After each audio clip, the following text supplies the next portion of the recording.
Kita lihat dalamnya seberapa. Ini besar banget. Menyusuri sungai sambil membawa jerigen seperti ini sudah menjadi cara tercepat.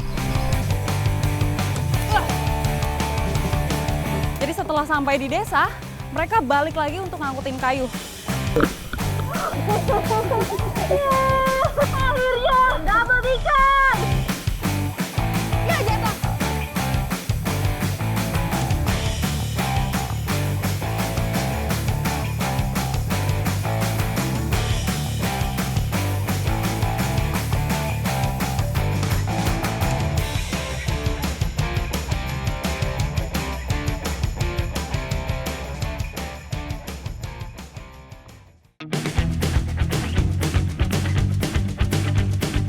Petualangan hari ini saya mulai dari Polewali Mandar, Provinsi Sulawesi Barat. Pantai Gonda merupakan salah satu surganya ikan di Polewali Mandar. Kekayaan hasil lautnya sangat beragam dan seolah tak pernah habis. Warga di sini menggunakan cara unik dalam mencari ikan. Abang, oh iya itu dia dapat ikannya. Aduh, ikannya mama. Saya langsung turun aja ya bang ini. Ya.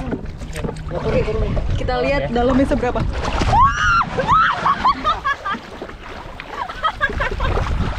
Tangannya pegang banget. Pegang. Aduh bang, itu nggak apa-apa kan? Pegang. Oke.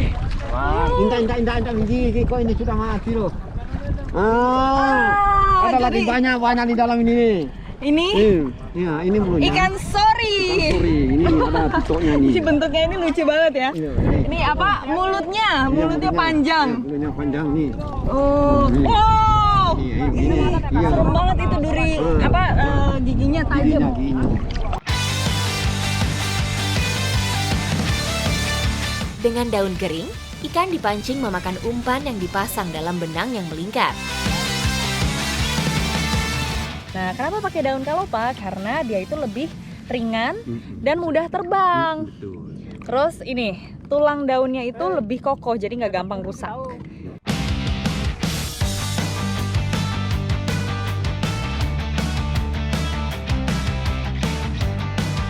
Nah, jadi cara bikin umpannya itu seperti ini. Iya. Tinggal melingkarkan senarnya itu, terus dimasukin. Iya, ini mulutnya Nih, ikan. udang sebagai umpan. Jadi, ya. Terus nanti kalau misalnya ikan sorinya udah mulai menggigit, dicipit. kan?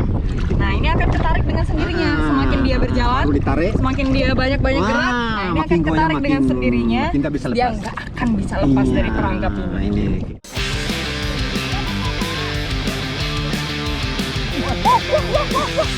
Oh iya benar. Aduh. Dan ya turun.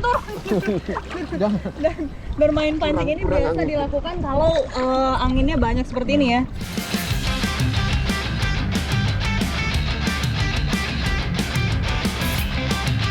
Dan bedanya dengan memancing ikan biasa, kalau kita pakai layangan ini tuh bisa menangkap ikan-ikan yang ada di permukaan seperti ikan sori. Karena dia umpannya itu ada di permukaan. Iya. Selain daun, ternyata ada juga yang menggunakan layangan biasa yang terbuat dari plastik. Oh, ini layangan plastiknya lebih modern.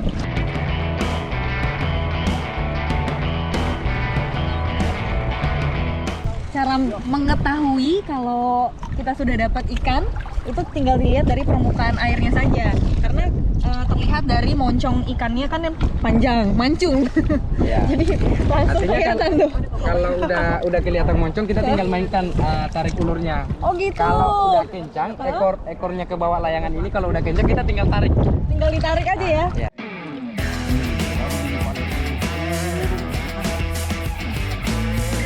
Ikan sori biasa hidup di perairan teluk atau muara. Ikan dari keluarga Belonidae ini memiliki mulut panjang bergigi tajam. Saat memakan umpan, paruhnya akan menjerat tali umpan. Kita harus berhati-hati sama ini moncongnya. Oh, iya benar.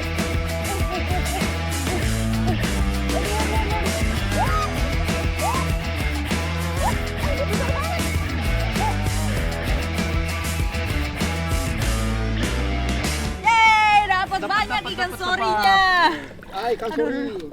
Ini karena anginnya sudah semakin hilang, jadi kita harus kembali ke kapal. Lihat ikannya. Nah, habis ini saya mau langsung olah ikan sori menjadi sesuatu yang luar biasa.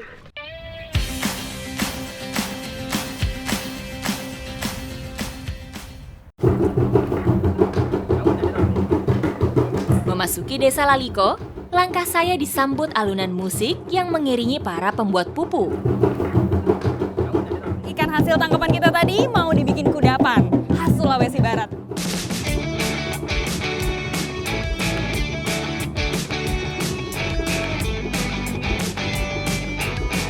Pengasapan juga dilakukan untuk menambah cita rasa pada ikan dan menghasilkan aroma yang khas.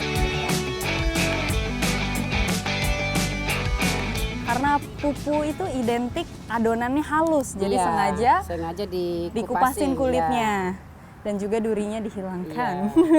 Pokoknya daging tok ya Bu ya. Iya. Ada satu jenis bumbu yang tidak boleh luput saat mengolah ikan pupu. Ada ya Bu? Nah, jadi kalau bikin pupu harus pakai ini, bawang mandar. Memang bawang ini adanya cuma di daerah Mandar ya Bu. Dan bedanya sama bawang-bawang biasa, ini warnanya tuh lebih muda.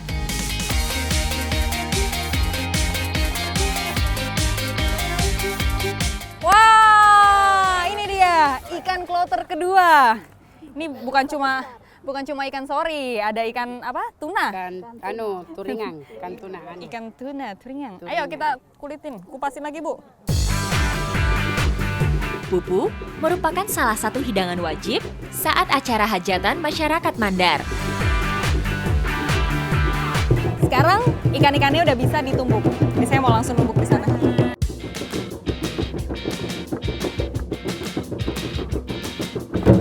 Karena menumbuk ikan ini harus sampai benar-benar halus, kurang lebih 30 menit ya Pak. Makanya harus ada iringan musik seperti ini biar semangatnya terus terbakar. Ayo terus Pak. Bapak juga terusin.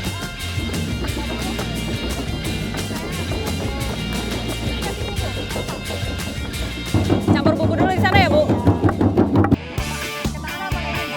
Pupu juga dicampur dengan parutan kelapa dan beras ketan supaya bentuknya lebih padat dan mudah dibentuk. Katanya bisa langsung dicobain, jadi saya mau langsung cobain dulu. Gimana? Enak gak atau asin atau tawar? Asin. Asin? Asin Bu. Asin. Enaknya ditambahin apa lagi ya Bu? Enggak. Oh ini udah pas?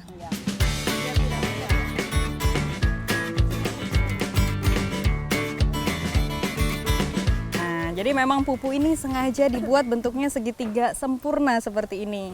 Karena punya filosofi tersendiri. Jadi menghubungkan antara Tuhan, alam, dan manusia supaya punya hubungan yang selaras dan saling berdampingan. Sebelum masuk minyak panas, pupu diurut-urut selama 5 menit supaya tidak hancur saat proses penggorengan.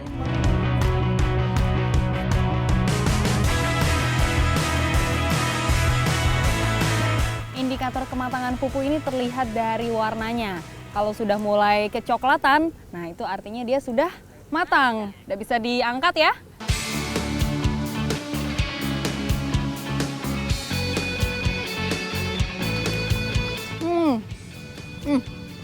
Dan ini semua bumbu yang tercampur udah meresap, pedes gitu ya Bu rasanya. Pas di lidah.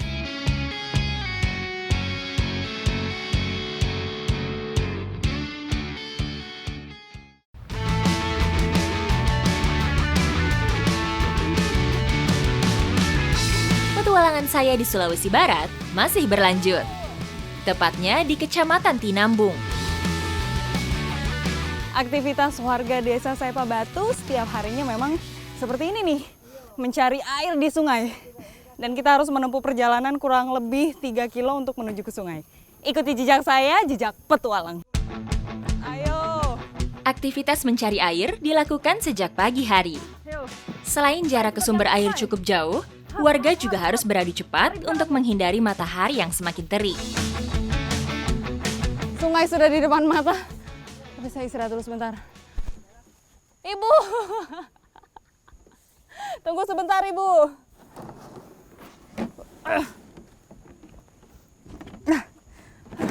Aduh. Oke, siap. Ayo.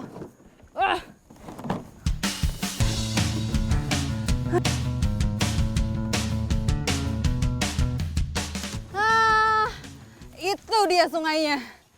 Wah, ternyata sudah banyak ini ya yang mencari air dan di bawah pakai kapal.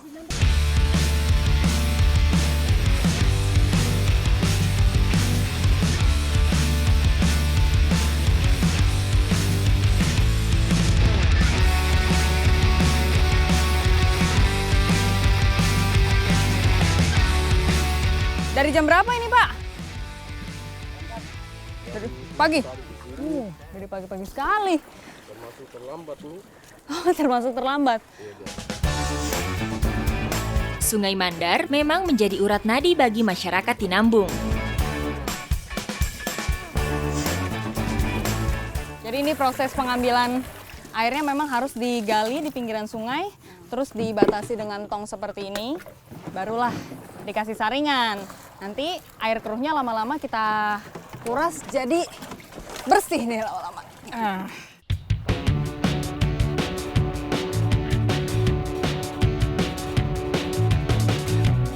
Kualitas air galian memang cukup baik dibanding air sungai. Jadi memang sengaja ngambil airnya di pinggiran sungai yang tertimbun pasir. Karena kelihatan tuh, air yang di tengah sana warnanya aja udah beda. Sudah banyak lumpur, terus rumput-rumputan juga, dan udah terkontaminasi oleh adanya perahu-perahu yang lewat.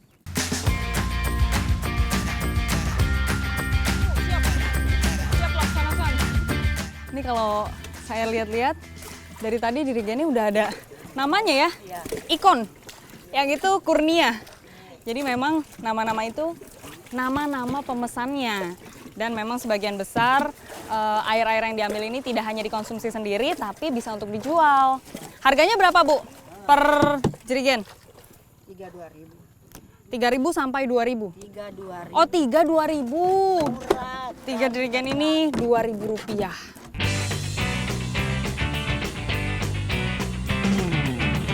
Jerigen yang sudah terisi penuh dirangkai menjadi satu dengan seutas tali.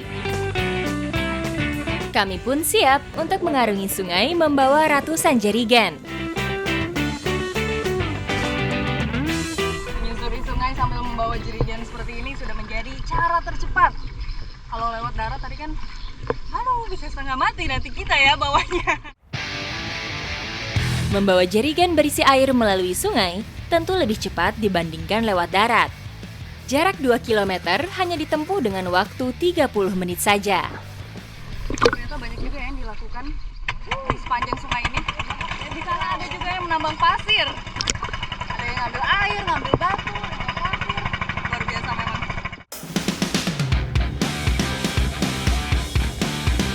Jerigen-jerigen ini selanjutnya siap memenuhi kebutuhan air bersih warga Tinambung.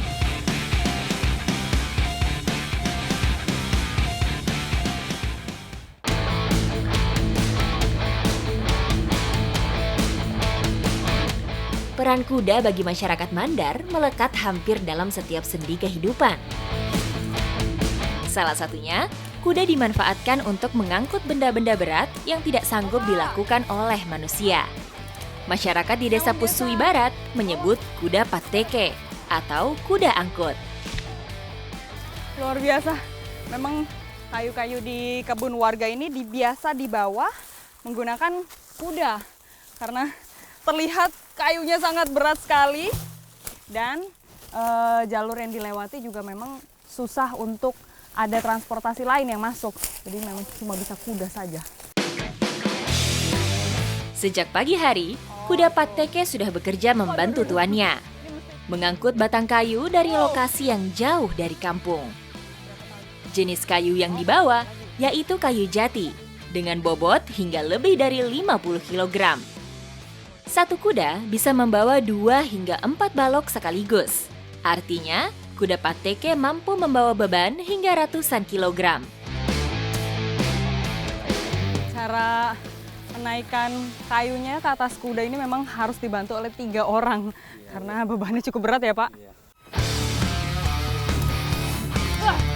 Selesai diikat, kini kuda pateke siap memindahkan balok-balok kayu ini melewati jalanan yang curam dan sulit.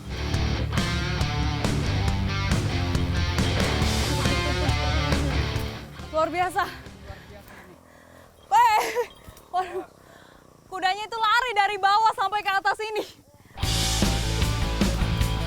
Jalanan menurun sedikit membantu langkah kuda-kuda ini menuju desa tempat kayu-kayu ini akan diolah.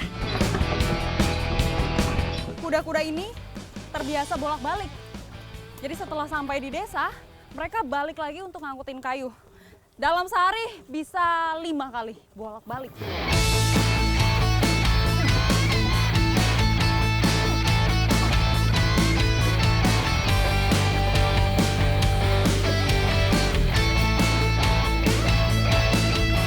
Jadi para pemilik kayu ini memang biasanya menyewa kuda pateke. Terus upahnya kurang lebih sekitar 40.000. Tapi tergantung sih jarak yang ditempuhnya berapa, semakin jauh semakin mahal bayarannya.